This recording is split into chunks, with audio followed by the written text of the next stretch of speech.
but I have to do it with little bit of more ease. So trick is that we don't tie the corner suture. This will be 12 o'clock suture. We have already taken. It should be under little bit of tension so that the suture end remain allied. The mark basically proximal or afferent loop and inside out on the. It has always to be a double arm suture.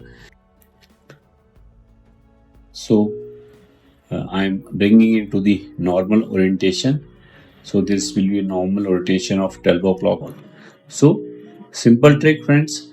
I hope you have always to use double arm suture and always come inside out to avoid the intimate suture when the life or limb of the, otherwise they will get entangled with the next suture. So in a 6 o'clock to 12 o'clock, then we will bring whole and